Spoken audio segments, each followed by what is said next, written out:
Hello, hello, hello. What's up, everybody? What's good? What's up? So, How's everybody doing today? not too bad. Not too I'm on another downswing. Not to talk about what he thinks we're going to talk about, but man, my fantasy football season, I feel like I'm not ready to throw in the towel on the fact that it's all coming down to rivalry games now for the next 3 weeks. So somebody could lose 3 games in a row, and I could win 3 games in a row, and I could still maybe make it in. But I'm looking at that 1% chance now, that long shot last. Like I'm pretty much out of the playoffs. We're getting to that point in the fantasy season and in the regular season with the NFL where the fat lady is warming up for some people. Might already be singing for some people, but welcome into the THF Extra Point, ladies and gentlemen. We're season 2, episode 11, covering week 11 in the NFL and fantasy football. Yeah. How do you think your fat lady is warming up? Like I'm getting to that point only because of the dang division that I'm in. Which Wakko, you feel it. The division we're in, me, you, Daddy Dabs, and Cheesehead. I don't know. I'm just going to pull it up because I don't want to say this wrong. So in our division, we have 3 separate divisions. One division there is 8-3, 7-4, 7-4, 4-7. The other division 5-6, 5-6, 5-6, 4-7. The other division 8-3, 5-6, 5-6, 3-8. So besides the division I'm in, there's one other person that even has more than 5 wins. Like if I was in either other division, I'd be fighting for first place right now. But because I'm in our division, we got Cheesehead at 8-3, we got Daddy Dabs at 7-4, and then you at 7-4, and then I'm at 4-7. Yeah. So the only way I have an actual chance of still staying in the playoffs is if one of the 3 of you, preferably you or Dabs, because Cheesehead has a win on y'all, lose the next 3 games, and I win the next 3 divisional games. That is the only chance I have left to stay there now. And nobody else out there wins the 3 also. Well, honestly, dude, right now, just our division, because the top 6 go in. Our division, the top 3 are still in the playoffs. Cheesehead's number 1, Daddy Dabs is 4th, you're 5th. So as of right now, all I need to do is pass you or Daddy Dabs, and I'm a top 6 player. I'm making it into the playoffs. That's all that matters. So, like, I don't care about the rest of the divisions, dude. I just need you and Dabs to lose. Okay, and I need to win. Well, I have yet another person on IR now, so that brings the total of IR spots that I need to be 3 on the season. So yeah, I'm in rough shape closing out the year here. And Dabs is looking rough this week on a heavy bye week. I was looking at Dabs' team, and no joke, this is the first week. I don't say this often. I would almost say if I was Dabs, I wouldn't start a player. His bench is filled. He's gonna have to drop someone good just to start players. Like,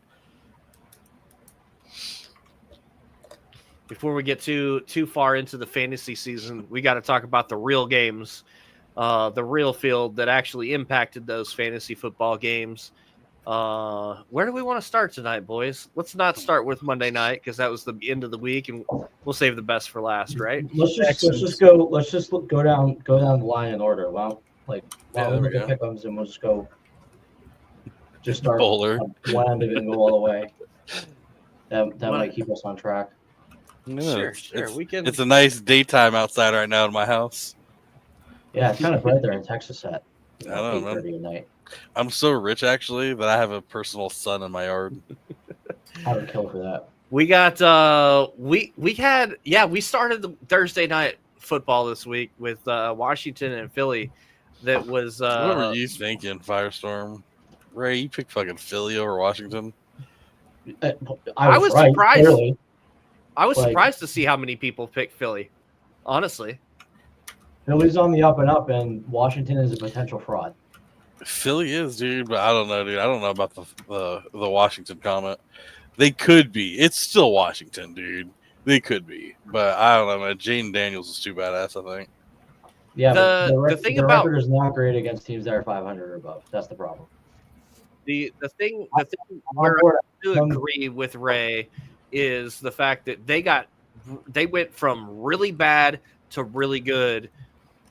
And honestly, that kind of a turnaround is unheard of. They did improve, but they're not as good as what they were for the first half of the season. They're not going to be there yet, and so I do kind of agree that they could end up being fraud's kind of harsh because they've obviously got a lot of good talent and a lot of potential, but. I didn't say they are frauds. I said they're potential frauds. Yeah. I know. You said they're trash. I'm just saying frauds.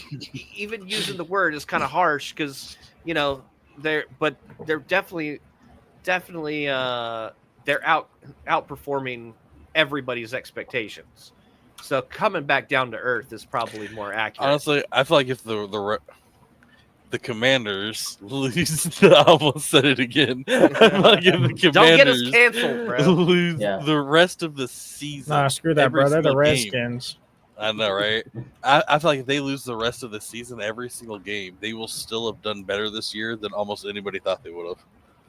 Yeah. They're because of Jaden Daniels. That's really why. 100% because of Jaden Daniels. Yeah, it's a totally different ballgame. I mean, one single player, it doesn't happen often, but one single player can really just change an offense altogether. And the only other person that I can think of really recently, well, two of them, I guess, although it hasn't happened this year. One would be Tyreek Hill. Tyreek Hill going to the Dolphins made that offense click. He turned them into a powerhouse with Waddle at his back. And then Christian McCaffrey with San Francisco. They were a good team, but when he came there, that changed the entire team. And then I feel like Jaden Daniels is the third one. Washington had a subpar team, not very good. And Jaden Daniels came there and he changed that entire team. He was the missing piece. To be fair, a lot of things changed in Washington. They got a new coach. They got a lot of new personnel changes. But he was that piece. Right. So I get what you're saying where you're referencing a couple other position players. We've talked about very frequently on this show the difference between good quarterbacks and great quarterbacks, where a great quarterback will elevate the players around him versus a good quarterback where the players around him elevate that quarterback. More so last season when Brock Purdy was, tearing up the scene, we were talking about is he a great quarterback or is he a system quarterback? Is he a product of the offense that he's in? I think Jaden Daniels is an example of a quarterback who's a great quarterback that elevates the players around him. That's improved a lot. Good. Austin Eckler's good. They have some talent on that team, but they weren't. Terry McLaurin, his last name. Terry McLaurin. Scary Terry. Yeah, Scary Terry, baby. They were talented players before, even with Sam Howell throwing to them, but they weren't a good team. He took them to the next level. You know what I mean? I was going to say he was that piece. Sure. They needed a piece to just connect it. It's different when it's a quarterback versus a position player. Like obviously a weapon is going to make a big difference. Look, we'll use the Bengals for example. Joe Burrow, he had an okay rookie season. They went out and got Jamar Chase, and they're two of the top performers in football because that's what they needed to get to the next level, and they went to a Super Bowl. Look at Tua. He had a good season with Waddle, and then they went out there and they got Tyreek Hill, brought him in there, and Tua blew up. He was like an amazing quarterback that season, dude. They led the NFL in having two wide receivers in the same game going over 100 yards. Yeah, despite the injury problems with Tua, like he's another example where he I'm not saying he's a great quarterback and things like that because he isn't. But everyone talked about, Tua is just a product of the weapons he has around him. He's throwing to Jalen Waddle. He's throwing to Tyreek Hill. Well, when he went down and, Snoop Huntley and whatever other, third stringer they had thrown in there, they weren't tearing it up. Yeah, they were terrible.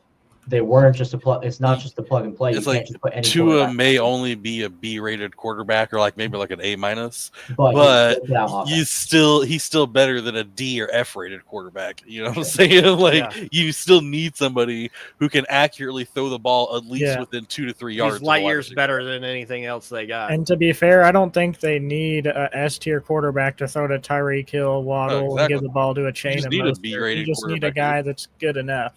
Yeah. If you get that within the reach of his arms, then it can most likely be caught. I like how the next 3 games were all unanimous, and then when we get to the Patriots and the Rams, Dabs broke it up for the entire protocol.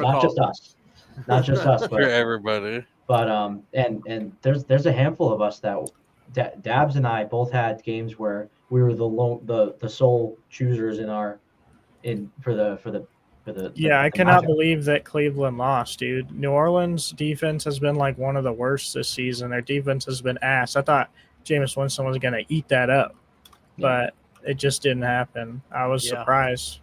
I was pretty surprised that game went that way too. I mean, I've been down on Cleveland for a long time, even with Jameis. Like they just don't have it. They don't have it. It's fair enough. But I mean, it was more of a they just couldn't do.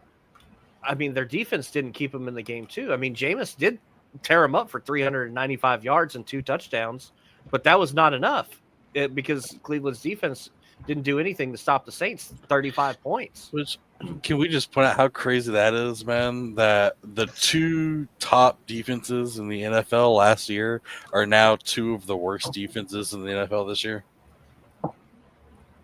Yeah, I mean, the Cowboys. I didn't want to say their name, but yeah. Those guys in Cleveland. That's why I was like, I don't want to say their name right now, but yes, those guys in Cleveland, dude, like 2 of the top rated. They were literally like fighting for number 1 rank last season on who was the best defense, and now we're like fighting for who's the worst defense in the NFL. Yeah, I guess they should have kept Flacco, huh? Yeah, I mean, geez, talk about one player making a big difference in their. Apparently, their team, the defense really respected Flacco a lot more than Winston. I guess so. They're just God bless Cleveland, man. I mean, just talk about God hates the Jets. I don't know, man. Who's God hate more? Are we gonna? Can we talk? Good point out, by the way, on Houston on there. Can we just? He doesn't do it very often. He really doesn't. But he does do it every now and then. Taysom effing Hill, 7 carries, 138 yards, 3 touchdowns, 8 catches for 50 yards, and he threw for 18 yards and an interception, but still he threw for 18 yards. Dude, Taysom Hill freaking killed it that game. He doesn't do it very often. No. He's one of those so risky players that he'll get you 5 points, 8 games in a row, and then he'll get you 70. I mean, if we're in a big this week that he got like 40 points. Like in Janews League, for example, where we have a bunch of slots, 3 wideouts and then plus the two flexes. It's probably not a bad strat to just leave him in. Oh yeah. He might pop off on for you one day. You never know. It's not something I personally would do, but you never know. To me, it's too risky of a play because even there's like one game that I actually started him where they were talking about it's a matchup of the century for Taysom Hill last season, and this and that and this and that. And I think he ended up getting me 8 or 9 points, which was fine. But man, they were talking about, he's going to get 40 points, he's going to do this and that, and then he was absolute trash. In the next 2 or 3 games, he was trash. And then there was like the toughest defense in the NFL against tight ends and quarterbacks and blah blah blah, and he puts up 50 points. Yeah. There were a couple seasons ago where he was great to slide in every once in a while in that tight end slot because he was taking more reps as a quarterback too, and so it was like guaranteed points. When they were using the Wildcat more often. I think his rookie year, or his first season of being a main player, I think ESPN leagues, you could leave him in the tight end slot even when he was playing quarterback. Yeah. So points he was getting as a quarterback were counted towards tight end. So it was you were basically getting a super flex player in Because in that's regular still what he is. He's still listed as a tight end quarterback. I think one of the points count towards him though. One of the leagues I'm in, they took the tight end or the quarterback designation off of him now, and he's just as a tight end now, or something like that. One of the two. I think in some places he might be designated as both, but in some leagues they've. I think the way the scoring, and the scoring might be different. But I wanted to mention this too. Obviously, we just talked about Taysom Hill. He was the number one scorer. And Goff and Burrow, you could kind of like see like, yeah, they can be the highest scorers, but the number 4 through 10 is Bo Nix, Anthony Richardson, Matthew Stafford, Jameis Winston, and then we finally get to Josh Allen, and then Herbert and Darnold. Those are the top scorers.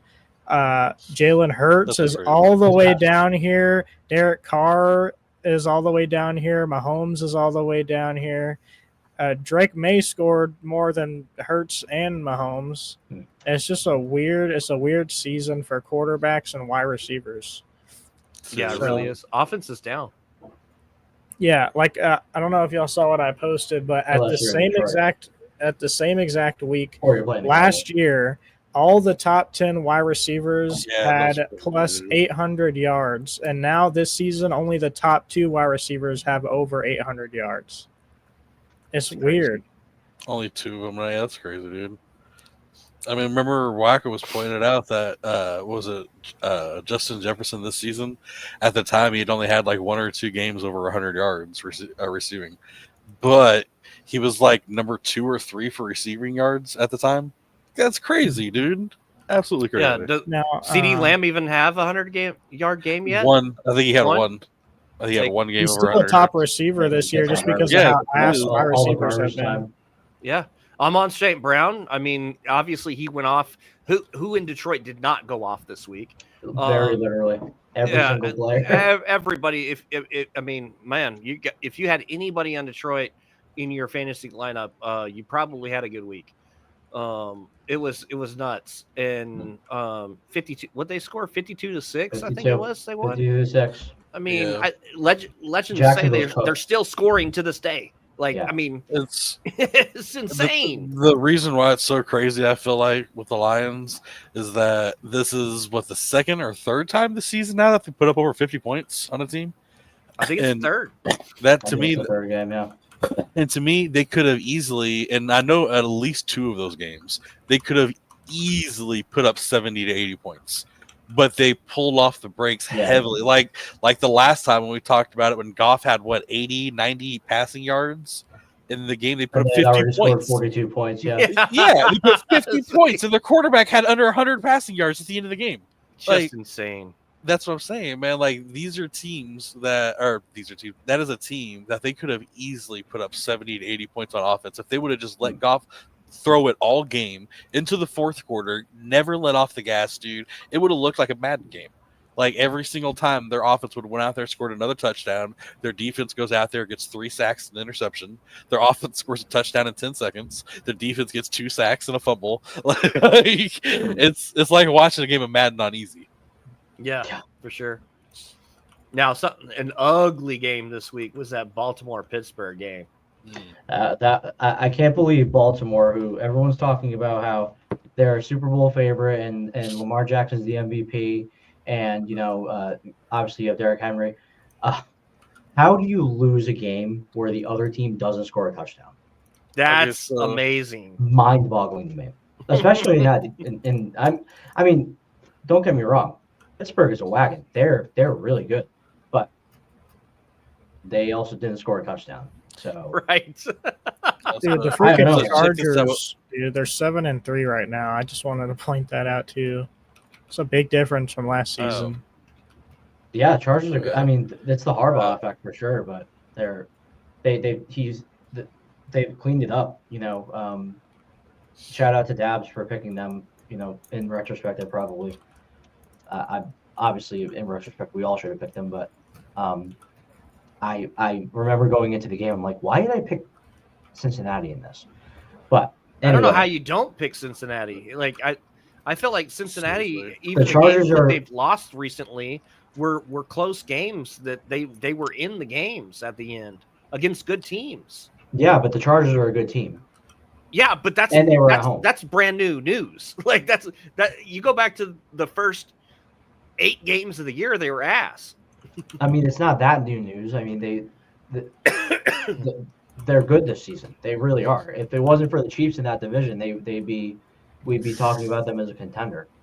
But you know, and obviously that game was an absolute shootout. And I don't know what the hell is up with kickers all of a sudden. I mean, not being able to put a football between the friggin' uprights. That shit was hilarious, dude. The announcers are jinxing the hell out of these kickers. But it wasn't just that game. It was, you know, it's not. But unbelievable. On the fucking Justin Tucker, he's washed. He's Justin like Tucker dishes right now. Just did you hear the announcers before Tucker's kick? They were like, they brought it up. They said, so at the yardage that Tucker was kicking from before he kicked it, they were like, I just want to point out in Justin Tucker's career from kicking from this yardage, he is, what was it, like 49-0 or some shit like that. He's never missed from this yardage before, which he's like, he is just Mr. Automatic. Missed it. Like, dude, you don't jinx a kicker like that right before a kick. How many announcers have made comments about that shit? Well, I'll wait until after the kick to say this, but dude, you don't say that shit before a kick because not everybody's going, dude, you just jinxed him. He had never missed a kick from that yardage before. Boom, missed it. And then, like, dude, jinxed Aubrey too. Dude. Yeah, Aubrey nails a 64-yarder, and then Houston commits a penalty. God. That's crazy. But before we get to that, one thing I want to bring up. I heard it during the game. I understand that, and I wish I would have known this beforehand. I don't think I'll ever pick it again. Lamar Jackson against Pittsburgh is apparently the reason why Pittsburgh won that game. Lamar Jackson against Pittsburgh, he's only won 2 times. He's 2-5 versus Pittsburgh, and his average yards per game for throwing is 153 yards. He averages a half a touchdown and 1.5 interceptions across those games. It's like Burrow having bad luck against the Browns at home. It's just it's one of those matchups. He has never played a single game against the Steelers where he hasn't thrown at least 1 interception. Yeah, he has 2 games with 2 interceptions and 1 game with 3 interceptions. Like, dude, he is apparently trash against the Steelers rushing, which we know he's a rusher. Dude, his rushing yards per game, 30, 50, 60, 20, 8, 60, 60. Dude, like, he's not even rushing against them. Yeah, it's that's those divisional matchups. They know each other so well. They know how to shut down the studs, and you know, and it's up to the role players to do the work, to do the heavy lifting in games like that. You know, I heard them talking about those stats, and I was like, dude, there's no way. I wouldn't have even started Lamar Jackson if I had realized how crappy he plays against the freaking Steelers. But, you know, when it comes to fantasy, what's the number 1 rule? You don't bench your studs. Honestly, looking back, I wouldn't have, because Lamar Jackson is the number 1 point scorer in fantasy right now. You're not going to bench the number 1. Unless you have multiple studs, you can't bench your studs. Yeah. You just can't do that. I mean, choosing between 2 different studs, that's a different story. But to be fair, too, with Lamar Jackson, right? He had his worst fantasy season, or his worst fantasy week all year, but he still put up like almost 16 points. He put up 15.5 points. He's had one other week where he put up 15.7, and then every other week this season he scored higher than 22 points. Yeah. He's had 4 weeks over 30. Like, he's been killing it in fantasy. And so, I mean, he still put up almost 16 points. But when you're expecting 30 from somebody and they put up 15, it's like, thanks a lot, asshole. I got a couple questions here. One, I think I know the answer to this one. The Jets are cooked, right? They're done. God hates the Jets. Yeah, they're done. But you can tell they were cooked when they fired their head coach. And they just fired the general Everyone manager else is a problem except for Aaron Rodgers. Actually, it's funny because Aaron Rodgers, the Jets have a lower win percentage with Aaron Rodgers than they have with both Zach Wilson and Sam Darnold. They showed somebody they were holding a sign up that said "Bring back Wilson" at the game. I was like, dude, it's the fact that they put it on TV. The cameraman looked at it. The Jets and the Giants, they share that stadium, and they are in bad shape, man. They are in rough condition. I mean, Indianapolis can't decide who their quarterback is, and you would think of any game that the Jets could come out and put some things together against, it'd be against Indianapolis, and it's like, what in the world? I mean, that's another game where we submitted picks on Thursday, and then I'm listening to the sports talk, and they're talking about like this Indy Jets game isn't really it's not as cut and dry as everyone thinks it's going to be. There's a lot of money. Everyone's fading Indianapolis, and it doesn't really make sense because they shouldn't. The Jets shouldn't be as favored as they are. And I'm like, shit, I shouldn't have picked the Jets. Yeah, they're in bad shape, man. This might be the end for Rodgers. I can't think of a team right now that's desperate enough. Maybe Jacksonville, that's desperate enough to go out and get him, because he's not going to be a Jet next season. He's going to retire. He's either not going to be in the league, or he's not going to be a Jet. I mean, if he wants to follow the Brett Favre thing, he can go to Minnesota, right? Dude, I don't think anybody will like him. They already have a former Jet that's kicking ass over there. And I know a lot of people are forgetting this about Minnesota, but they did just take a high round draft pick for a quarterback. He just happened to get injured, so he's not going to play at all. But next season, they'll have a young ass starting quarterback. Sure. So. But next season, though, they're not going to be looking for a quarterback because they've already spent a first-round draft pick on a quarterback that they'll be starting. Speaking of Atlanta, because that's my next question. Like, what is wrong with Atlanta? I thought that they were going to be much better this year. So here's the problem with Atlanta is that Bijan Robinson can only play one position at a time. He can't be the quarterback and the running back and the wide receiver and the O-line, and then he also can't play defense and be the tackle and the safety and the quarterback. He at least needs to be O-line also, dude, because 12 carries for 35 yards is disgusting. I mean, that's like Dallas Cowboys shit. That team, I don't know.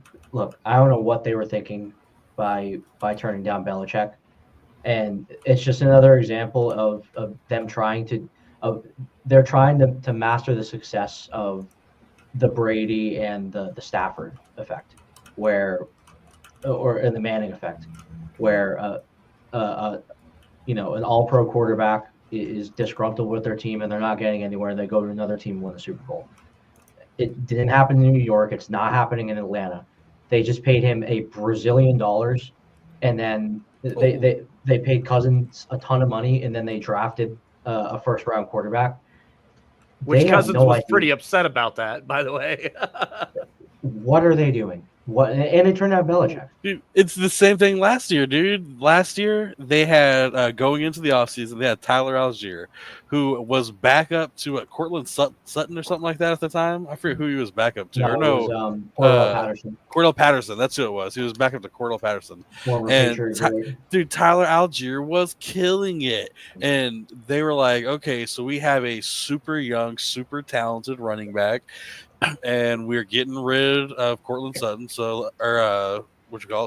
Patterson. Yeah, I don't know why I keep going to him, but anyway, we're getting rid of Cordell Patterson. So what are we gonna do? We're gonna spend our first-round draft pick and take Bijan Robinson. I mean, and it's like, yeah, he's a good running back. Don't get me wrong, he's good. But dude, when you already have a fucking star running back, maybe you should have taken something else. Maybe it would have been better to take a more talented different position. I mean, because like you just said, Robinson can't do everything. So what's the point in having a superstar on your team who can't do anything? The rest of the team is ass. That's the problem. You're going to be looking at a Barry Sanders over here, dude. He's going to be playing over there the entire time, just playing like trash. I mean, it's working out. Having two stud running backs is working out well for another certain team. You hold your tongue with that comparison. But I mean, they literally didn't even run with Tyler Algier one time. He didn't run a single time all game. But the game before that, he was running and getting negative yardage. So, and then the second they give the ball to Bijan, he scores a touchdown. So we're on the flip side though. I mean, I get you. On the flip side, can we just point out, I was not a strong believer of it at first for the first probably 4 or 5 weeks of the season, but I've jumped on the bandwagon, dude. I'm believing in Bo Nix. I'm believing. Believe in Bo Nix. I am believing, dude. 28 of 33, dude. 5 incompletions on the game, 307 yards, 4 touchdowns, 0 interceptions. And not only that, he rushed for a whopping 5 yards. Done it multiple times this season, so dude, now it's hard to deny him. Seriously, dude. And He's passed it to multiple people. It just reinforces the bust status of Caleb Williams. Generational. That's like Cortland Sutton was in my Everyone that goes to the Bears does moves to a different team, and all of a sudden they're like a good player. It's like, what happened? I don't know. It's like they're just different. I mean, I don't think he's as good as Justin Fields. You can't tell at this point until they move him off to a different team. That's a good. Yeah, we'll know in 3 years when his 5th-year option's coming up. Like we've been saying, besides obviously him being on the Bears, it is his first year, and quarterbacks take time to develop and all that good stuff. But it is amazing to see, Jaden Daniels and Bo Nix and guys like that successful. But that's like, you got to be super talented to do that. It's very hard to do. And it's, to me, I don't see Jaden Daniels or Bo Nix being and don't get me wrong, actually, Jaden Daniels, yes. I don't believe that Bo Nix will be as good as he is right now within the next 2 to 3 years. I think he's going to be, and I hate to say this, but I think he's going to be more of a CJ Stroud, where his first season, he goes out there and kills it. Next season, he kind of sucks. Third season. I like the terminology, more of a CJ Stroud. I'm just saying, dude, like CJ Stroud, no matter the reason why, he's fell off this season. And I could see Bo Nix 100%. I mean, he's not putting up the fantasy numbers, but I mean, CJ Stroud's doing fine. Like Joe Mixon. I mean, he still did put up like 300 plus passing yards last game. It's not like he's ass, but he's just not putting up as much passing. He had a good game, season, but like again, he had a good game. Football, it's not all about the fantasy stats. I mean, he's still doing. It isn't. Like Patrick Mahomes is having his worst season ever, and he's 9-1. So it's the fact that Houston's not basing themselves around him anymore, so he's not even having the chance to really be good. He's had a couple of games. Much. But when the offense is no longer based around CJ Stroud and it's based around Joe Mixon, then what is he going to do? You know what I mean? No, it's like being a running back on the Cowboys right now. Rico Dowdle could be one of the most talented. He's not, but Rico Dowdle could be one of the most talented players in the NFL. It doesn't matter if you're playing on the worst rushing team in the NFL with no offensive line, and when you finally actually do get a running hold, what are you going to do against that? So speaking of running teams, I'd like to take a quick victory lap on the San Francisco-Seattle game, where everyone called me a madman. Everyone in Pick'ems took San Francisco in this one, and it was like, this is an obvious loss for San Francisco.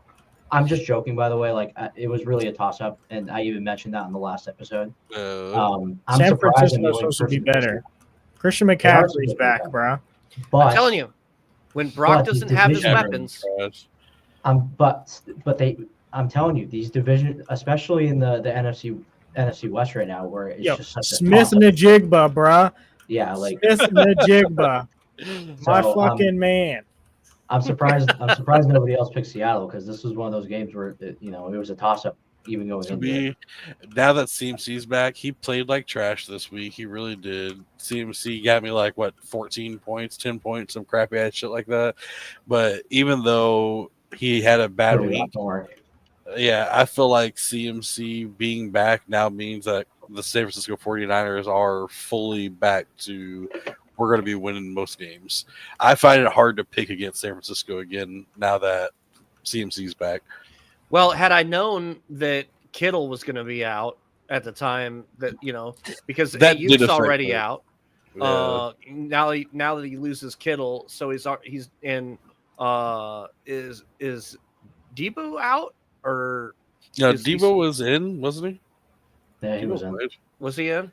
But it came out because friggin' Jennings had a he was. Game. Yeah, he was. He did play. I couldn't remember if he was still hurt or not, but he didn't do much either. Yeah, it's just like, I don't know. Brock gets down on weapons and he struggles. And but that's the problem is what I feel like what happened, right? So with Kittle being out, they do base themselves around CMC, right?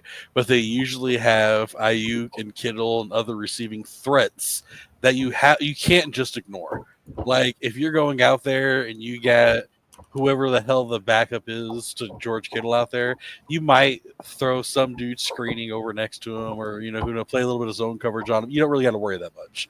But when you got Kittle on the field, you got to have a man on him. Somebody's got to be watching him. You can't just leave him open. The same with Ayuk. And with them both being gone, you have those men that don't have to cover as hard on their positions. So when they look at the offense and they say, okay, they have Deebo Samuel and they have Christian McCaffrey and they have nobody else right now. So they're going to super hardcore go on Christian McCaffrey and Deebo Samuels. And Deebo Samuel had, 4 catches, 22 yards? And Christian McCaffrey, because of that, because they couldn't get any deep passing game going, they tried to focus around Christian McCaffrey. And the defense realized it. 19 carries for 79 yards. 19 carries. The dude didn't even get over 100 yards rushing. Like, come on, dude. He usually gets 6-7 yards average on running. Look, I called it. McCaffrey's cooked. It's over. It's over. Watching the game, dude, that's what I said. It was one of those situations where you could tell they said, instead of trusting Brock Purdy, instead of trusting Deebo, instead of trusting the passing or this and that, we're going to rely super heavily on Christian McCaffrey. And the defense just covered Christian McCaffrey. That's all they had to do.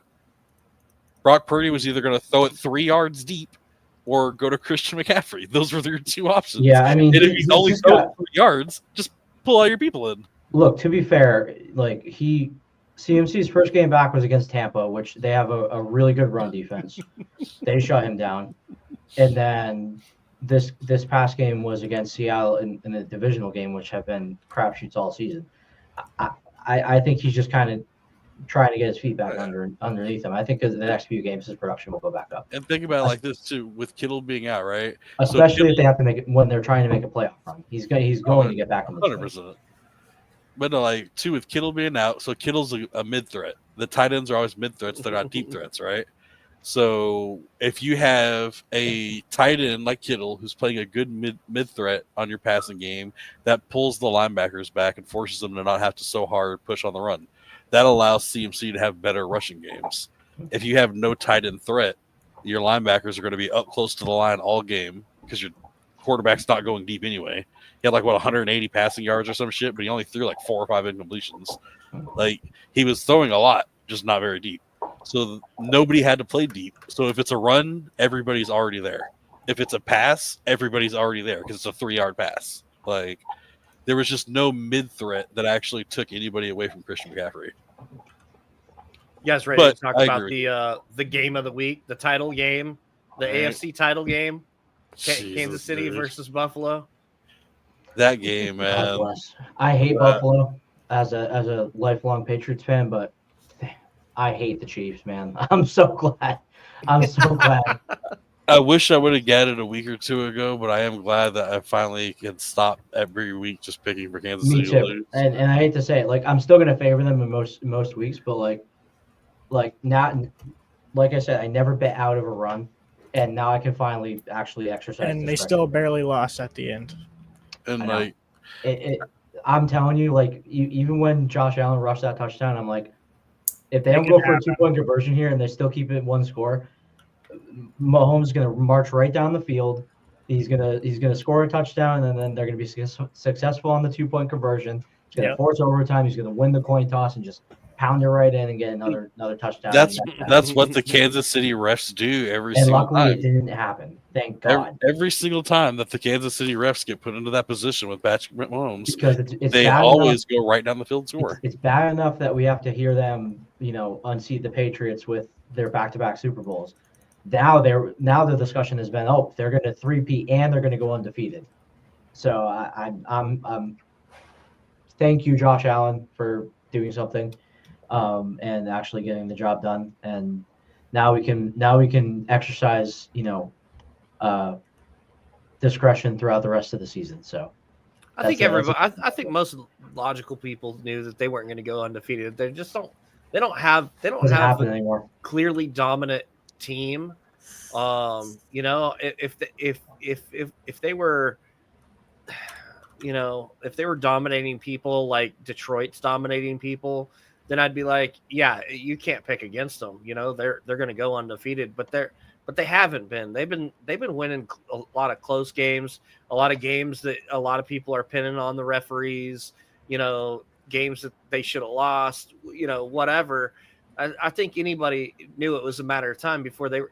Honestly, I'm kind of surprised that it was a good team that took them down and not just some random, you know, Joe Schmo. I'm surprised it wasn't last week. Yeah. If it wasn't for a fucking missed block, they would have lost last week against Denver. That's all it was. He missed that block, or they blocked that fucking kick. They lost. I think they've only won 2 games by more than 1 possession. I think it's come down, I think it's been within 1 score. Almost all their games have been within one touchdown. Yeah. So it was just a matter of time. That was why I picked them. That's why I picked against them today, or in this. You know, the referees were sitting on that field going, "Come on, guys, we got to call something." Dude, I'm telling you that again. This is all talk, but I really wanted to pick Buffalo in this game, but I cannot bet out of a run, and now we can bet out of a run. So speaking of betting out of runs, because you clearly haven't learned your lesson. When are you going to stop picking Dallas? I'm not. I told you that. Did you think I was playing, dude? You're going to keep losing, dude. That's fine. Okay, they're going to start winning, and y'all are going to look like idiots, okay? All right? Y'all are going to look like idiots when we start winning with Trey Lance. Listen, I'll keep my 16-point lead on you because I know I'm going to be one ahead of you every time that you pick Dallas. So to be fair, now my points are going to keep getting worse and worse because I have to make some stupid calls over these last couple of weeks to try to make catch-ups, okay? But if we're going to bring them up, I mean, are we going to go? Let's just go ahead and talk about it. But I'm to the point now where 2 years ago when Dak Prescott was sucking it up, before like last year he was amazing, but 2 years ago Dak Prescott was injured for whatever 5 games, came back, and he was still led the NFL in interceptions. And I was saying the entire time, bench Dak Prescott and put in Cooper Rush because we need our best option to make it to the playoffs. Right now, we need to bench Cooper Rush, put in Trey Lance. Well, I do not care. That's another thing. McCarthy, I know McCarthy knows he's losing his job, but is Trey Lance really that bad? I mean, Trey Lance is pretty bad. He's pretty bad. Yeah. He's already been in. Out there to get nuked. They didn't even let him stay in. They just took him out immediately the first time they put him in. I was like, he's either got to be in or out, man. Dude, that's my thing. The reason why I say we need to bench Trey Lance is because, like I said that year, it was our best option to try to make it to the playoffs was to bench Dak Prescott and put in Cooper Rush. That was our best chance to win. I mean, well, this season, at this point, like the season's gone. That's what I was going to say. So at this point for us, our season is over. Exactly. So this season, we are not going to make it to the playoffs. We are done. We're cooked. He doesn't have any experience in the league. He's been riding the bench for what? That's what I'm saying. So we need to know if we are either going to draft a quarterback this season, or are we going to start Trey Lance next year, or maybe a healthy Dak Prescott and have backup for Trey Lance. But either way, we need to know with Trey Lance. And since we're not going to make it to the playoffs, then we don't need to start our best option to make it to the playoffs, which I do still believe is Cooper Rush over Trey Lance. What we need to do is evaluate our future. We need to develop Cooper Rush is not our future at this point. Exactly. Trey Lance, if we are going to use him even as a backup right now. Exactly. Yeah, literally. When there is no risk. If he goes out there and throws 6 interceptions, what does it fucking matter? And that's your excuse for tanking it and losing, and trying to get that first a better draft pick. We get a better draft pick, and we get to develop a young quarterback. Worst case scenario, he goes out there and sucks it up all year, right? We get a better draft pick, and we at least know that we still have to try to draft a quarterback or get a better backup quarterback to replace Dak. Best case scenario, he kills it, and he can be a backup to Dak Prescott next year. Plays well, wins games, and even if it's not good enough to stay as the backup, because I mean Cooper Rush is still serviceable as a backup, but they still have the option to trade him if that comes in. But you're not going to trade somebody that isn't going to get any play time. And when they do get play time, they get massacred because they're not being prepared properly. He's played twice this year. It was in a preseason game where he threw like 3 interceptions. And then this game, he came in this garbage time and threw like 2 passes and they took him back out. he should be getting the first round reps, the first team reps, and he should be out. He should be starting. Yep. Like now is the time to develop. 100%. The season's over. The Cowboy season's over. It's like the debris from the roof of Ford, of the stadium. It's dropping down. Like, and we really fell off from what I thought last year was like one of the best teams I ever saw. Like the Cowboys have. I was like, holy shit! Regular season team is now a historically bad regular season team. I was like, dude, we have a star defense. We got freaking CeeDee Lamb popping off. Dak Prescott looks pretty decent. Of course, we hadn't gone against too many good teams, but we beat Seattle and the Lions. So I was like, might be able to do something. That team was ecstatic. Number one defense. We were fucking put up 40 points per game on average on the season. We were undefeated at home. We fucking what was it? I forget how many averages it was, but we led the NFL in takeaways. Like we averaged the most takeaways per game. It was a historic regular season. Mm-hmm. There was nothing to hold us back in another way. And that's why I said last season we had superstar offense, number one defense. We lost running backs. We lost offensive line. We lost defensive players. Pollard. We lost defensive linemen. Stupid. We lost cornerbacks. We lost all over the place. He's had one good game all season. We downgraded at every single fucking position we had, damn near. And then we shelled out the two largest contracts in NFL history to CeeDee Lamb and Dak Prescott. And what did we get to replace at running back and wide receivers and quarterback? What did we get to replace all these star positions that we lost? Ezekiel Elliott and Kendrick, the linebacker. Elliott. Those two, that's what we get. We better draft a 30-something-year-old linebacker and Zeke. And a long snapper. I forgot. Don't forget our long snap that we picked up. Better get G&T or Hunter or somebody. We need to pick up somebody good. I was going to say they're not going to be high enough, but they might be high enough. We need to pick up the rest of the league is bad. If we lose the rest of offensive really bad teams this year, Mozzie Smith and Tyler Guytons and all this other for us, our schedule is terrible. So we need to pick up the first round star. Cowboys would be lucky to win two more. The Patriots still have a couple winnable games, which I'm like, I hate to say it, I'm kind of rooting against. Right now, a bunch of people are tied, so it's kind of hard to tell who's going to get what. I think the Cowboys are number 9 right now. Yeah, Patriots are 6th, which I'm not thrilled with. Not to randomly get it off that, but that kind of sounds like our fantasy season right now. I know we were going to be talking more about that fantasy. It's a tight race. We got like 8 freaking people in our fantasy league. It feels like that are damn near at the same winning percentage. Yeah, there's 5 people that are tied at 5 and 6 or whatever it was. I think it was 5 and 6. Yeah. Well, here's the results from last week, where I got demoted from 1st to 5th because I lost to my wife. 5. You go ahead and yuck that up. Yuck it up. Dude, you have to beat her, bro. I need to. I need people to start beating Lobster so I can actually get a chance to win my division. No, dude. Yeah. I had the highest points for in my division, and Lobster's over here with a 8-3 record because Wakko can't pull up. You're killing me, bro. Bro, I again,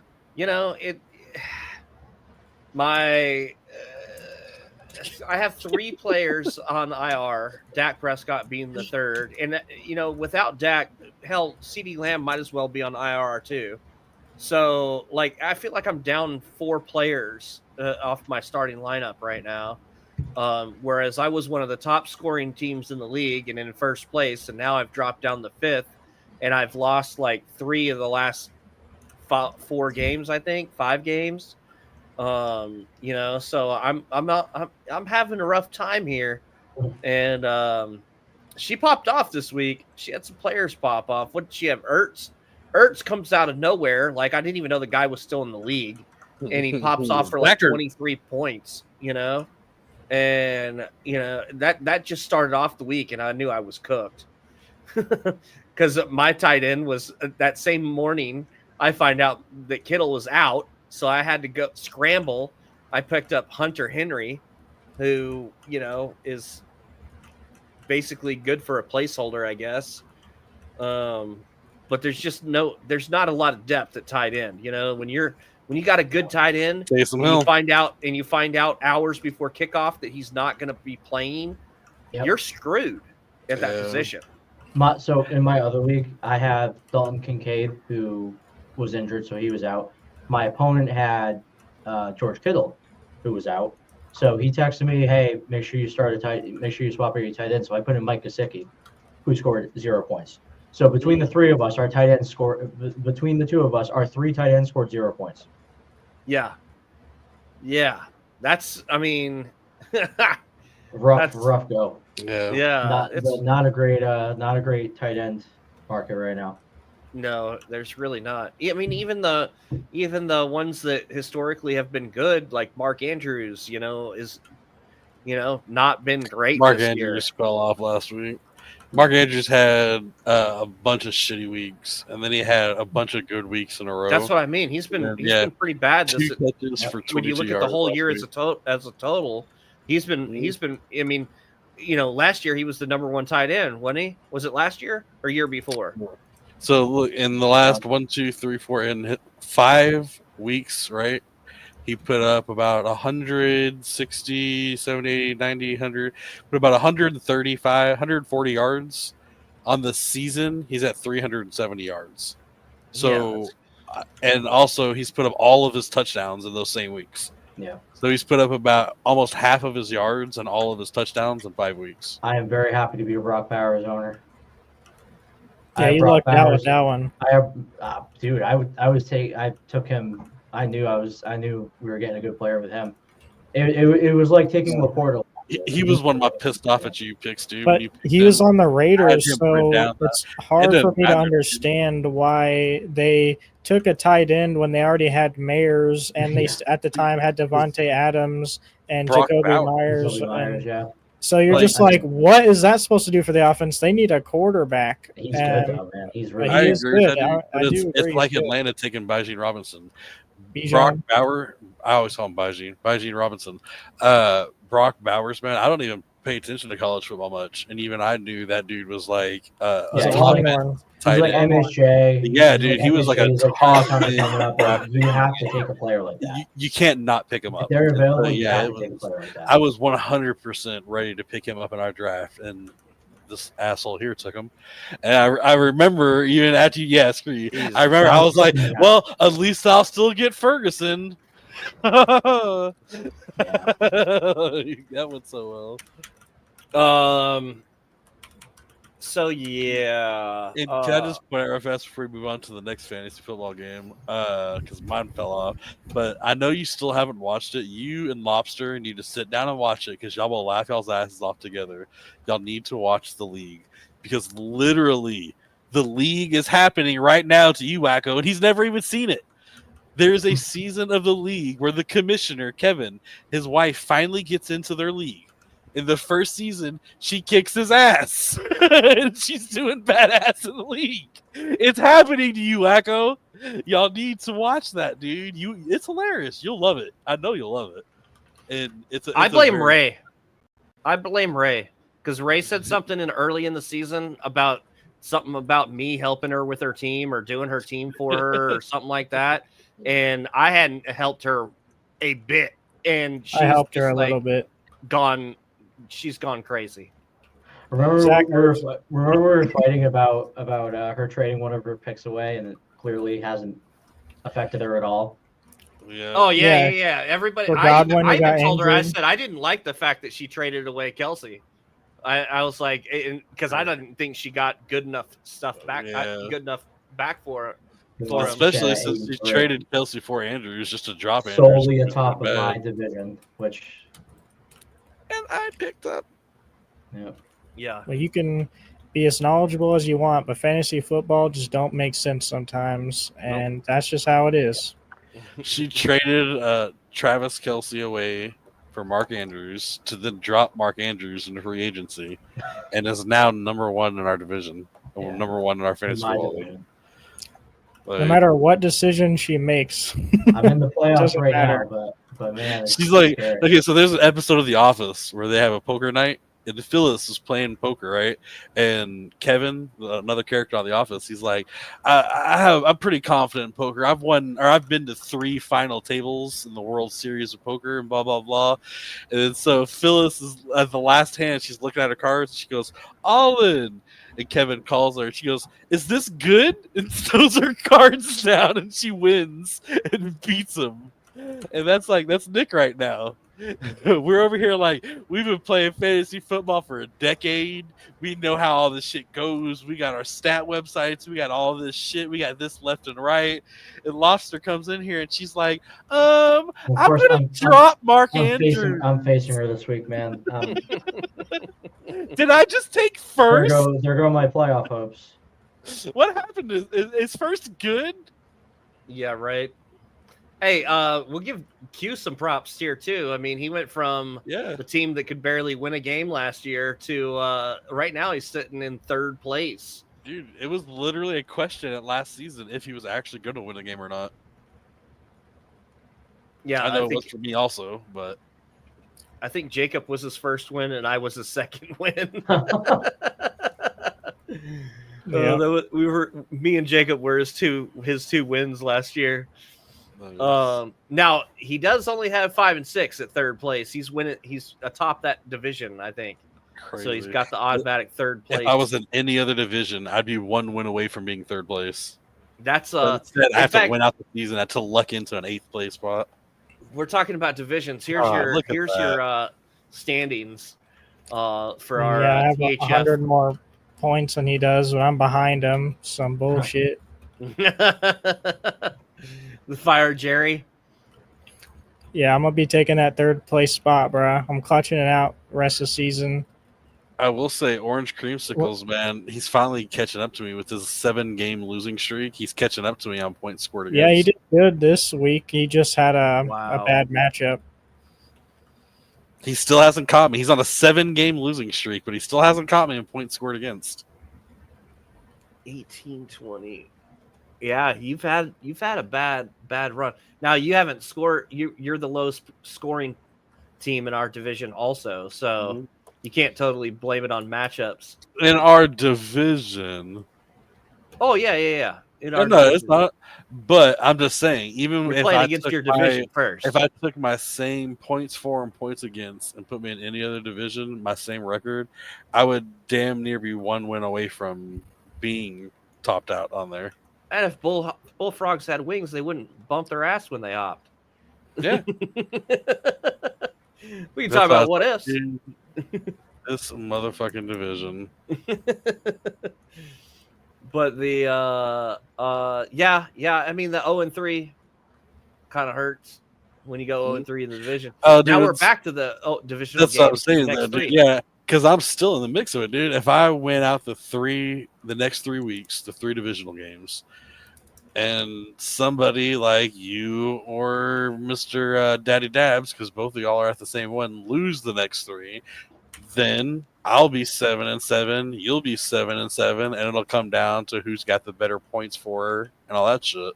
So you never know. I still have a small chance. It's a 1% or 2% chance. Now you look at that's what she said too. He's got the lowest points against in our division, but he's also got the highest points scored too. So he's got the 2nd lowest points against in the entire thing. Yeah. The only other one behind him is Alternative Facts. Yeah, he's put up a lot of points, but he's also not gone against a whole lot of high-powered weeks either. I lost by 1 point 1 week too, so I could have been 6-5 right now. That one hurt a lot. I think about that every week. I had a week like that where it wasn't a 1-pointer, but I think I lost by like 10 points or something. And on my bench, it was like right before game time, I was going back and forth. Should I start? No, I'm going to start this dude for flex. And my flex scored like 3 points, and the bench person that I was going to put in scored like 20. And I was just like, dude, if I had just played the other person, that was a win. Now, also pointed out, Cup Holder in 11th place. That's our league champion. That's our reigning champion this year, fellas. Cup Holder. And he's victim to the bad wide receivers this year too. I will say, and I will point out also, he was one of the only people that jumped up and paid for all the extra keepers. A lot of people, there was a couple people having conversations about this being a pay to win league. Well, there's a little bit of proof. There's a little bit of proof that it ain't. Yeah. That doesn't make sense. To me, that's a bad example because that's a perfect example. It is technically pay to win. I'm not saying that it's like a crazy big deal, but it is pay to win. But at the same time, Wakko, didn't you keep most of your team? And look at you at 7-4. Yeah. No, I only kept 5. Yeah, you could also say someone paid to keep their whole team and another person didn't, and they sucked, and the other person did really good. But and go both ways. The one good thing, the one bad thing about pay to win, though, I feel like in the NFL at least, is if you're keeping teams from year to year, there is some players that are guaranteed. Oh, we lost Janu. There are some players year to year that are going to do good, but the NFL is such a fickle place. Yeah, you're not guaranteed anything. You never know if you keep Tim, like Cup Holder. He kept a lot of people, and then fucking Cup gets injured. Some of his other people are trashing it up. Like, oh, we lost June altogether. Some of his other people are trashing it up. Like, it happens in the NFL. Like Christian McCaffrey. If I would have had Christian McCaffrey from the start of the season, I feel like my year would have been different. But that's the NFL. That's there was exactly no why I say injury. It's definitely. I mean, I paid actual win because you can't just because you bought those extra keeper slots. Yeah, doesn't mean I guarantee you. But it can still give you an advantage. I paid actual US dollars to keep Tua. So. Dude, I paid money to keep Keenan Allen. I paid money to keep the Dallas Cowboys defense, and I paid money to keep Christian McCaffrey. I mean, CMC, that's a good keep. But it is, except the fact that he missed. Yeah, he was injured. That happens. It's like opening up packs in video games. You'd be like, "Well, I spent $100. I didn't get anything out of the pack, so it's not pay to win." With CMC, it was like opening up a pack for $100, and it's saying, "Hey, this is an amazing, badass prize, but you gotta wait 2 months before you can use it." It's more like gambling. It's not pay to win. Pay to win is if you know what you're buying. Yeah, we are. If you're buying your way to the top, you're not being able to pay any money to have any sort of advantage at all. But if you can pay more money than other people advantage is the point. Yeah, that's not guaranteed, but it's still technically pay to win because you can have an advantage. Yeah, but anyone else can have that advantage too. Like nothing is stopping you from keeping your entire team. Well, you have to pay more money. That's stopping you. I'm too broke to keep my entire pay team. More money. You can also pay less money, drop players, and have a higher draft picks and get better players coming in. Yeah, I know. Draft. I know how the system works. I'm just telling you, it's technically pay to win. For example, the other keeper league I'm in dead last right now, and I have only a handful of keepers. I may not keep any of my top picks, like the fifth round pick, like fifth and up. I may not keep any of them. I may keep one pick from like a late round in this quarterback. Other than that, a lot of guys they're either keeping their high picks. They're going to try and keep most of their team, so that way they can try, or they're going to take whoever they drop in the second round. There's not going to be many people picking in the first round, so that's kind of the strat I'm thinking about. So there are pros and cons to both strategies. If you can find a balance, if you're fortunate enough in your on your team to have like this year, I have a lot more keepers than I'm actually going to keep in our league than I did last year for sure. I have a lot of good players this year that I'm definitely keeping. I have a lot of receivers I want to keep. I'd like to keep most of my team, to be perfectly honest with you. I'm going to make room for incoming rookies, but like, yes, it's funny how it changes from year to year. I'm going to keep Lamar, CMC, and JJ, and then I'm drafting up anybody I can. I don't think I'll keep anybody else on my team. Let's see. Lobster's team, by the way, had 0 paid keepers. Burrow, Chase, Wilson, Montgomery, Bowers, Worthy, Coleman, May, I'm keeping most of those guys for sure. Yeah, sadly, I don't think I'll be keeping CJ Stroud for next year. If I pick him up, I pick him up, but Yeah. At a value, I will be picking him up. That's why I was saying at the beginning of the year, everyone's taking CJ Stroud in drafts in like round 4 or 5 or whatever it was. 5 and I'm like, that's I just traded him. I'm like, that's okay, but you're drafting him like right at his value. Like you aren't getting him at like a good value by drafting him later in the rounds like you did the first year. And with me, with quarterbacks, when you're drafting, I feel like you either need to draft high to get a stud quarterback, or like Josh Allen or Lamar, or you can recycle quarterbacks, dude. It's like a defense. If you're not getting one of the best defenses in the NFL that's going to get you 20, 30 points a week, you might as well just recycle. Exactly. Yeah. And it's kind of the same thing with a quarterback, dude. If you're not getting a Josh Allen or Lamar Jackson like that, I've kind of run with Tampa and now I have Detroit, which is helpful because they put up a lot of points this past week. I'm on the fence right now with something myself as far as keepers and quarterbacks are concerned, because I got Dak Prescott, who obviously is done for the year.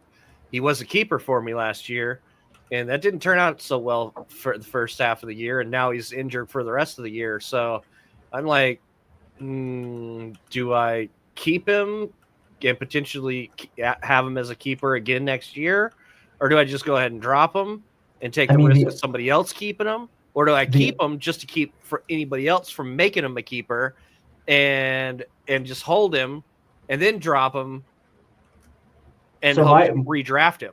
If I were in your position, he's going to shoot way down in rankings, right? So he's going to be a late round draft pick in terms of Yahoo standings. So it's not like he's going to end up like Tua ended up being the equivalent to like my 4th round pick or 5th round pick, and I was pissed. I was so angry because he was ranked that well, but I wouldn't have taken Tua in the 5th round, but that's just how it works, right? So if you have a player that is ranked in the 9th or 10th round, it really doesn't make a difference if you keep him or not. If it's a player that you really want to keep on the But quarterbacks score so many points in our league that their projections are always higher. Right. I get that, but at the same time, there are a lot of worthy quarterbacks that are still available. It's not like we're in a super flex league where your main quarterback goes down, your season's over. Yeah. The only if you have 2 starting quarterbacks on your roster, as long as they're not on the same bye week, you're chilling. Yeah. I mean? For sure. Especially if you can pick up one of the good rookies. So if you got Jaden Daniels, if you got Bo Nix, if you got Drake May like me, you're potentially good for at least having one decent quarterback for the time going forward. Now, but if you're someone that's Stroud, that it's like, okay, is he really worth a keeper when there are other quarterbacks who are putting up more points? Dude, I want to keep him so bad, but over Neighbors, AJ Brown, Kyron Williams, my solid 3, then I'm deciding between Najigba, Higgins, Thomas, and Stroud there. And that's even if I want to keep those guys as well. So it's like, it's hard to tell because he's like a personal pick for me. He's like the base of my team. You know what I'm saying? He's a 2nd-year quarterback, and he is at the end of the day. He is I would keep him. I don't know if I can. I'm a type of person where I really like having young players, especially in like a keeper league, because it pays off long term and you can get them at a really good value. But it's hard to tell sometimes. And especially if you get lucky and have a quarterback that you can keep, it's like this class coming up isn't a heavy quarterback class. It's one less position you have to worry about drafting. So, yeah, because you only get one, so it's like if you miss it, it's not too big of a deal if the rest of your team can carry for you. But it does suck to not have those extra 10, 15 points every week if you mess that up. So not as big of a deal as in a super flex league or whatever where you have to have 2. Which honestly, I kind of want to try that out. I've never played in a super flex league before. I gotta try it once, man. Oh no, I'm doing so well in your league, and Now you're gonna switch. No, I'm not going to change my league. I was just talking about joining someone else's. My league's going to stay the same unless everyone agrees to. Like, we might take away a flex next year or something like that to make it less, but it's just whatever the people want. I'm fine with how it is. But We're I was going going to to talk say about too, adding an IR spot in our league. Yeah, I'd like to add another bench spot. I think I brought that up earlier. We kind of agreed on it. We can't do it now, but we never really thought about that. We added a defensive player, but we never added an extra bench spot. Yeah, I would like one more bench spot, but I think one more IR and one more bench spot. Yeah, I don't want to make it to where there's like nothing on the bone. But that's the thing is, if you're doing the one extra IR and one extra bench, the one extra bench covers for the defensive player if you have to cycle. That's my thought process. But the one extra IR, you can't just put bench players on IR. They actually have to be IR players. Yeah.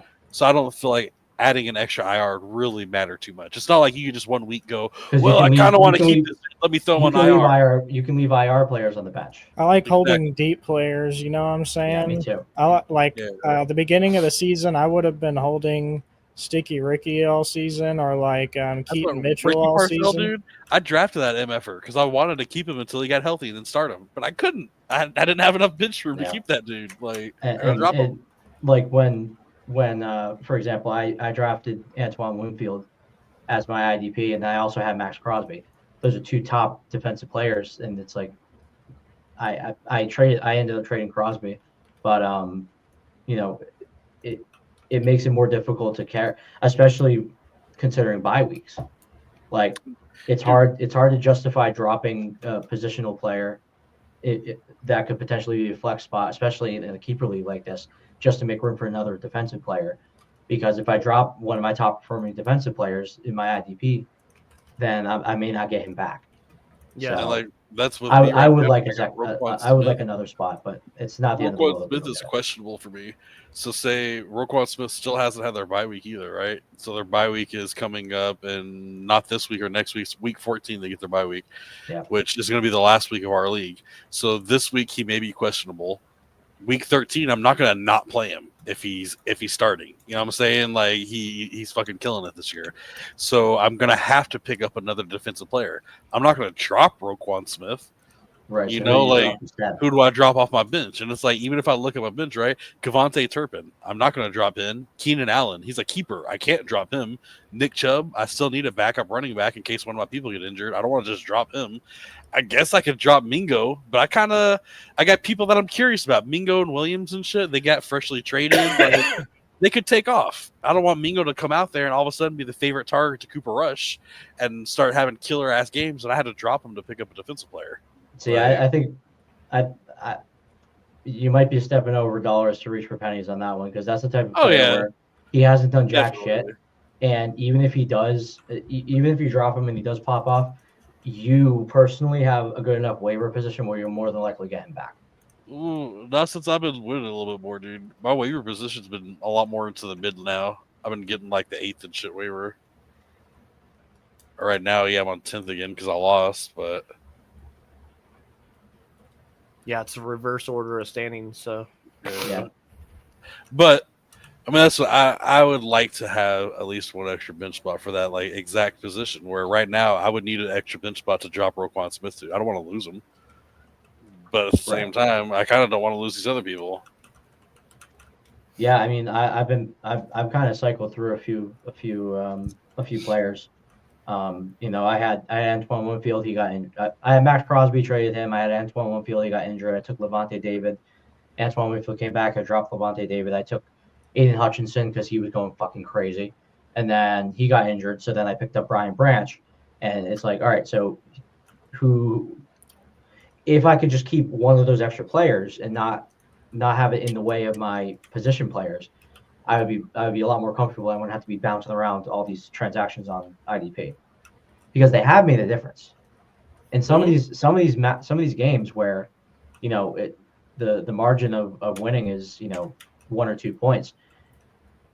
My IDP putting up 9 points versus the other team's IDP putting up 5, that makes a difference. So especially with these high impact players. There was a week that I lost, or not necessarily that this would have made the difference, but there was a week that I lost, man, where I forget who it was. It was because Tampa and Lamont Davis put up like 35 points that's what it total. was between them. Yeah, they put like 30, 40 fucking points between the two of them. It's ridiculous, man, because he had an interception and like multiple tackles and all this shit himself. So he put up numbers for himself, but plus he also stacked numbers for his defense. Right. Like, I like defense. It's one of the things I pay close attention to, which is why I like that. I did like streaming defense before I managed to pick up two high performing defenses. But that's another example. Like I have two defenses on my roster right now. I don't want to drop either because they're both high performing. They both the get roster in that Vikings DL season, bro. Yeah. And all my leagues, actually. Yeah. What else we got this week? Well, I guess we can look at next week's pick'ems real quick. We don't want to go too long on this. Any other games next week looking enticing to you, gentlemen? Honestly, yeah. Just because I want to see him go off, I think the Pittsburgh-Cleveland game is going to be a good game for Russell Wilson. I think it's a Thursday night football game, and a lot of people never expect much out of Thursday night. So I think Russell Wilson's going to go out there and I think he's going to have himself a little blast against such a shitty defense. Baltimore and Chargers are probably going to be good just because how the Chargers have been playing. That's the Harbaugh Bowl. Harbaugh. Yeah. I heard, oh, man, anybody who watched Monday Night Football this week, that's all you heard about. Next week's matchup, the Harbaugh brothers going against each other. Watch next week. Arizona versus Seattle. That's another really good game to look for because remember the last time they went up against each other, right? It was that Super Bowl matchup. That was the last time the Harbaugh brothers went up against each other. Yep. So Arizona Seattle, that's gonna be another pretty good game. I'm kind of leaning towards Arizona here, but it is in Seattle, and obviously that division is wide open right now. So that's another game I'm looking forward to. There's honestly not a lot of games this week that I'm looking forward to. A lot of them kind of look like it's not that great. Selfishly, New England versus Miami. That's another game I'm actually somewhat looking forward to, just because the Patriots should have played Drake May against the Dolphins last time when Tua wasn't playing, and because it was arguably one of the worst football games ever played with Jacoby Brissett in there, and they didn't even put him in the guard. Towards the end of the game, if they had started Drake May, they easily would have won that game, and they didn't. So that could be an interesting matchup for sure. Is Detroit scoring another 50 points this week? It's Indiana, dude. I think it's kind of an obvious what they're going to. I don't know if it's gonna be 50 points, but. Well, that's not to move into it now, but because we're not talking about that yet, so I'm not even going to say it. But that is along the lines of what I'm betting this week. Yeah, put all your eggs in the Detroit basket again this week. The only problem with it is it's risky with Detroit. You only have two real sure people that can go over, or maybe go over. Be careful with going with Goff with the Detroit over-unders. Yeah, that's true. Yeah. Kansas City, obviously, they rebound this week. Sure. Excited to see if DeVito makes a difference in that offense so that my boy Neighbors can get some more work again. Carolina wins against KC. I'm calling it. Tampa's going to be fresh off the bye, and I believe they're getting Evans back. Oh, yeah. Evans could come back. That could be Tampa Bay just destroying the Giants. I'm already behind. I'm just going to take the Giants to win for the rest of the season. Yeah, he's been practicing, so every game, bro. Thinking Houston to beat Tennessee. I think that's going to be an easy one with Nico back. Did you still taking Dallas over Washington? Oh yeah, 100%. It's not even that crazy of a thing to think of, okay? Like, I mean, there's a division game. We've been talking about this all season. Working it through your head. Well, this could happen. Cooper Rush could do this, and Brandon Aubrey hits every single. Think about the last 10 years. All right, anytime you thought of not even divisional games, NFC East divisional games. You never know what's going to happen in the NFC East, dude. Yeah. You never know. I know what's going to happen. I know what's going to happen. I'm pretty sure I know what's going to happen, too. I'm still fucking picking Dallas to win, okay? Yeah. Every week, y'all are going to have to ask me that, and every single week, it's going to be the same exact answer. I mean, it'll pay off for you eventually. Every week. Hey, that Kansas City pick paid off. I mean, Dallas does have Carolina coming up in a couple weeks. Really. They got the Giants coming up on Thanksgiving, and they got Carolina right after that. So, Dallas could win a couple more this year. Cowboys are going to win out the rest of the season on Trey Lance's back. We'll make it into a wild card spot in the playoffs. Trey Lance will go off. We'll make it into the NFC divisional round and lose. That's what I think's going to happen. Right, that's the Cowboys season. Clip it. Jeez.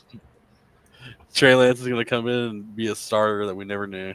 It's going to be the reverse Dak Prescott. Dak Prescott came in, and Tony Romo was our star. And then they were like, oh, you know what? Dak Prescott's doing so good. We're going to let him go ahead and keep starting. Trey Lance is going to come in. He's going to do so fucking good. They're going to be like, sorry, Dak. We're going to go ahead and let Trey keep the starter job. We paid you too much. We realize that now. Well, if anything, you're consistent. I wish. We'll give you that. Go Knicks, baby. Let's talk about some things that are actually believable. Brandon Aubrey. Screw you, Mike McCarthy. Jeez, here we go, Screw man. You, Mike McCarthy. He made it. He made his 2 field goals, okay? Screw you, Mike McCarthy. Yeah, he did kind of, but not in the way that counted for us winning any money. Right. So we're gonna try to put together a winning parlay for only the second time this season. We're gonna try to do that this week, right, guys? No, right? I'm doing good, bro. I've been contributing very, very consistently. So I've been contributing consistently with Brandon Aubrey. This was his first week not going over 2 that I bet on him. The first time I bet on Brandon Aubrey that he didn't hit. I didn't bring the season stats with me, so I won't. We won't. I only missed one since your season stats. You've only missed 1 week? Yeah, on that chart you have, the only one I missed was a chain one, and that one was a good pick too. But that's the only one I missed. Really? Yeah. That's pretty good. I didn't realize that. I don't have it up, but I didn't think that would. To me, honestly, it's not even that like one of us or 2 of us are missing a lot. It's that since there's like 4 or 5 of us, it's hard for all of us to get on the same damn page every week. So 1 or 2 of us can miss something, and that's it. Yep. Well, we got to win more. We got to keep the pot over what we put in it. That's all. That's So we're due for another win. We won twice because there was one where because you had a push. Yeah. So we still won. It was a far reduced payout. Yeah. So it didn't really amount to a whole lot. Which kind of confused me. I didn't really understand why it was so reduced, but whatever. What are you gonna do, right? Write your congressman, I guess. It's because when they reduce them, you start it as a flex play. So even if it gets reduced down to 4, it still puts it as a 4-play flex play. So instead of getting like 10 times your cash back or whatever, 5, it gives you like 2 times your cash back. Yeah. It's like way down.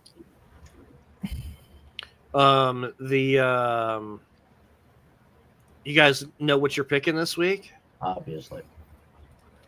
Yeah, you're doing the Derrick Henry. I'm willing to give it to somebody else and pick another lock. So. Oh, dude. you got to stay with your. What are you talking about, dude? You stay with that Henry shit. I have hit on it every week that I've been. I'm going to keep doing it. He scored a touchdown every week, dude. So hell yeah. It's a free pick at this point. And obviously, it doesn't really jack up the rates very much, but Yeah, you know. unfortunately, that is true. It doesn't do much for the payday. But when in doubt, take the Dow's method as well. He's picking Jahmyr Gibbs to score a touchdown. That's right.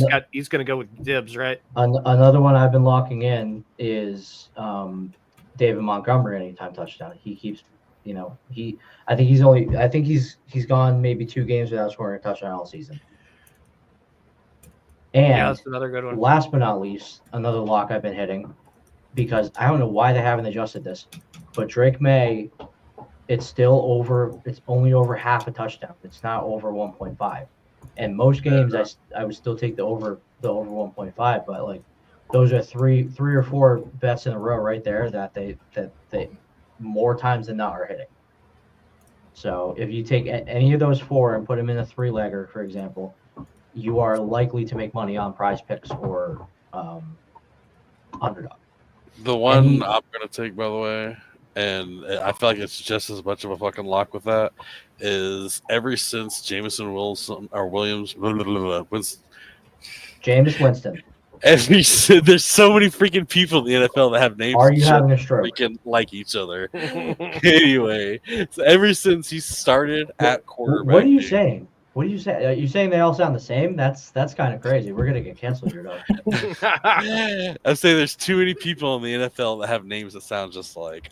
No, but ever since he's been starting at quarterback for Cleveland, Cedric Tillman has been a weekly guarantee for yards, and so I'm taking Cedric Tillman on the over guarantee on yards. I mean, even right now, Prize Picks has him at 44. He's got 47 was his lowest since he's had his good quarterback starting. Tillman for receiving yards. Cedric Tillman over on receiving yards. Okay. I'm taking Tillman on 2 of my bets in the last couple of weeks, and it's a nice kind of for sure hit there. That's kind of how I feel about Pickens right now with Pittsburgh. This is the second week in a row that I've taken him, and he's hit. His yards on Underdog typically aren't crazy. They were only 69.5 this week. I think that's higher than it was the week before. So, they're kind of catching on. He's at 56.5 right now on Prize Picks. Yeah, 50 right now. And that tracks because it's the same thing. You get a good quarterback in there that knows how to target him, and these wide receivers are taking off, and they're not adjusting their things on Prize Picks. Yeah, I'm going to stay away from him this week because it is Cleveland. It's a Thursday night game. I don't like it this week. I really don't. So I'm gonna stay away from that. And I'm trying to think of what I'm gonna do instead.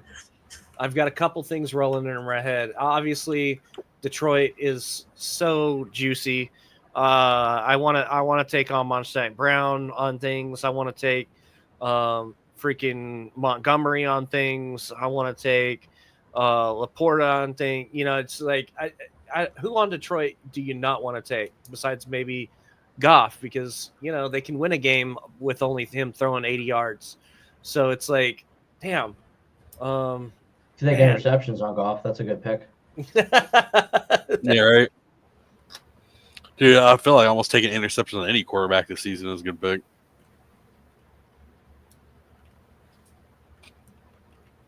Let's do a full over on interceptions pick next week. That would be fun. We did the all touchdown week. We could do an all interception week. Jeez. I call Cooper Rush. Dang it.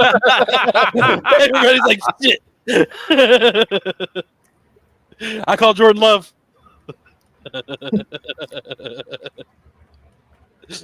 Wow. I'm going to be taking Brian Robinson over on rushing yards. Going against Dallas Cowboys, terrible against the run. Mixon destroyed them last week. Running backs have done great against us this season, so Brian Robinson hit that past couple of weeks, and now he's doing it against the Cowboys defense. So I'm going to take that one. We are the 32nd ranked defense in the NFL against the run. They were showing stats during that game that I kind of found crazy. We are the worst team in the NFL against the run. We are the worst team in the NFL in the red zone. We allow the most points in the NFL in the second half of games. We allow the most points in the red zone. We have the fewest turn or takeaways. And something about field goals where we've had the fewest field goals attempted against us in NFL games or some shit like that because we're letting in so many points they don't even have to kick fucking field goals. We're just letting in touchdowns. Dude, our defense is trash this year, dude. Take anybody against the Cowboys over. Like they go one over. Yeah, you know what? I think I'm gonna go with Baker Mayfield over on receiving yards. Or I mean passing yards. Yeah, receiving yards. Over half a yard. Yeah. They're going up against the Giants. Like Ray said, they're coming off a bye and getting Evans back. He's hit the over on passing, I think, every week except against Kansas City. I think that was the 1 week he hasn't hit it. Baker's been killing it, man. I'm gonna ride Baker on this week. I'm stay off the Pickens. Since you did your therapist, I just want to point out a random little thing that I thought about that I forgot to talk about when we were talking about football. Did nobody think about the fact that the Madden curse is a very real thing, a very, very real thing, the Madden cover curse? And did nobody think about who the cover of Madden was this season? Just CMC. CMC, who missed 10 weeks on an injury and now come back and is playing half-assed. It's the Madden cover curse again. I was playing Madden 25 earlier today. I'm looking at CMC on the cover of Madden 25, and I didn't even think for a second of how every single year for like the last 15 years, whoever's on the cover of Madden has a bad year. You know, the one player that curse didn't apply to was Calvin Johnson. I was going to say, it was Calvin Johnson. He had like a 2,000-yard rushing season or like 1,800 or something the next season after he was on the cover. Receiving. Well, nobody can stop Calvin Johnson. No, Megatron he was incredible. Just like Barry Sanders, way too short of a career. Way too short. This is the team around him, though. If you're not going to win a Super Bowl, what's the point in keep putting your body through all that shit? You've made your money. I guess. You know, I bet you he wishes he stuck with them now. He could probably still be playing, bro. He might be the third guy. Dude. I mean, look at freaking Odell still out there playing, dude. Megatron or Cal, he's like freaking a foot and a half taller than Odell. That dude could have easily been still playing. You know, I didn't even know that Odell Beckham was still playing. Yeah, he caught a pass the other day. I don't know if Odell knows he's still playing. Yeah, literally, he caught a pass that like an Odell Beckham Jr. with a catch, and I was like, "Did they just say Odell Beckham?" I thought he was in jail. Yeah, he's a backup on the team every year. Who did his dad yell at to get him a job this season? God, his dad was on Twitter or X or whatever yelling. He's on Miami this season, isn't he? Yeah. Last year on Baltimore. Yeah, he played for Baltimore for 2 years, didn't he? No, he was with the Rams for the year. He was with the Rams, then he went to Baltimore, and now he's with Miami. Yeah, he's a journeyman now for sure. The Rams were where the dad joke came out, where his dad was posting videos of him playing and the quarterback play, and his dad was all over Twitter talking about, this isn't my son's fault. Y'all are trying to say my son's not worth it. Look at this quarterback play. It's all the quarterback's fault, this and that. And they were like, dude, calm down. He was like trashing the quarterback, and everybody's like, dude, this is the NFL. Last thing before we get out of here, obviously we have Monday Night Football squares available. We've got a few squares already taken up, and we had a couple more today. 100 bits, Twitch bits per square gets you a chance at up to 4,000 V-Bucks. If it board fills up to 75 squares or more, that it starts paying out forward and reverse score for a total of 8,000 V-Bucks. That you could potentially win for.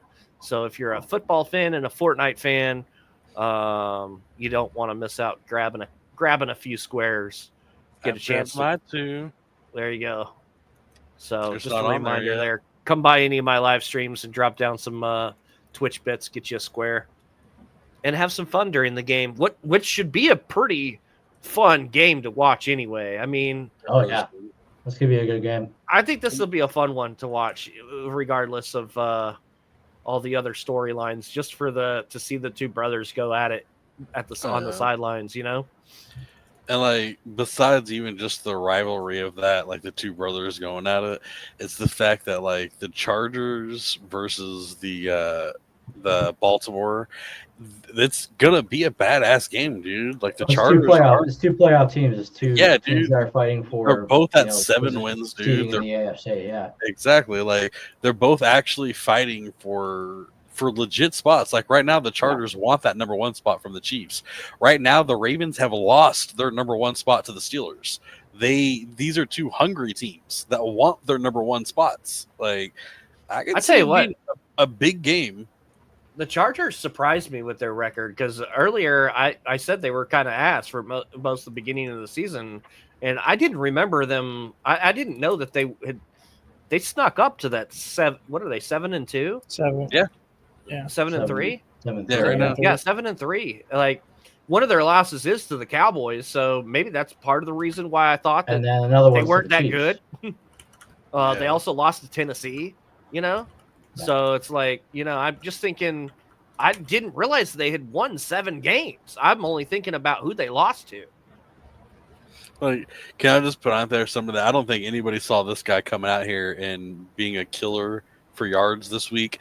Lad McConkey. Yep. I don't even know who that is. Good old Lad. Listen, if Lad McConkey wasn't starting in your fantasy football team, then who the fuck even are you? Dude, I had drafted him.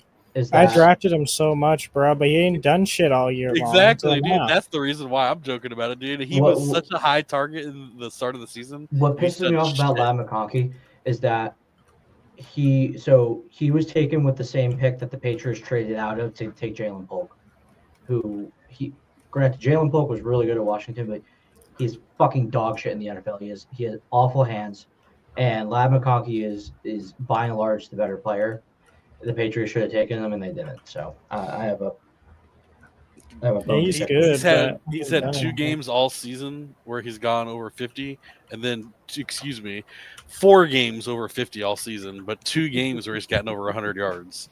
He's had 1 game with 111 yards and 2 touchdowns. Because there was an era in the draft on Underdog where you had 4 choices and they were all next to each other. And after that, there wasn't much good people to get. It was Lad McConkey, Najigba, Thomas, and then I forget who the last person was at the top of my head. There was Keon Coleman too. There were the 4 horsemen right there, and you just had to pick your one, whichever one you wanted to gamble on. And so he was one of those guys. I would have taken Coleman at that point. He seemed like it. In this league, I took Brian Thomas and Najigba in this league. I traded for Najigba. A lot of my other leagues, I had Keon Coleman and McConkey instead. I have Coleman and Worthy in our league. Those are the 2 wideouts, the rookie wideouts that I'm really hoping develop into something because they haven't quite done it this season. Keon's really good, but I might be just one of those future Hold'em picks. Yeah, that's why I took both of them in our league. Well, gentlemen, do we want to call it a night? Oh yeah. I think so. Are we looking for a raid target? I am now looking for one.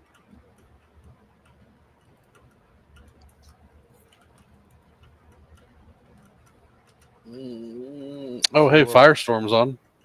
Little podcast raid out there. Hodor's on. DJ Max, respect. What the hell is he playing? I don't know. You want to send him a raid? I was just trying to see what it is, dude. I don't want to go if he's like DJing. Unless he's playing like Guitar Hero or something. Yeah, that's fun.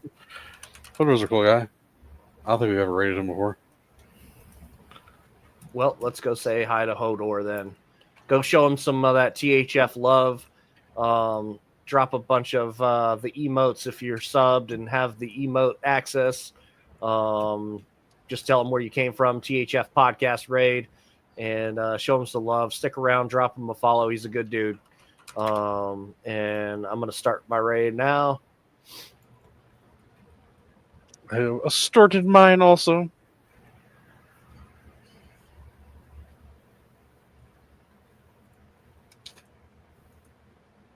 Let me know when we're ready to go. We can do the awkward ready. wave. You guys awkward ready? Wave time. Yep. Do it. Wave, Janu. Awkward wave. Bye-bye. All right, we're not.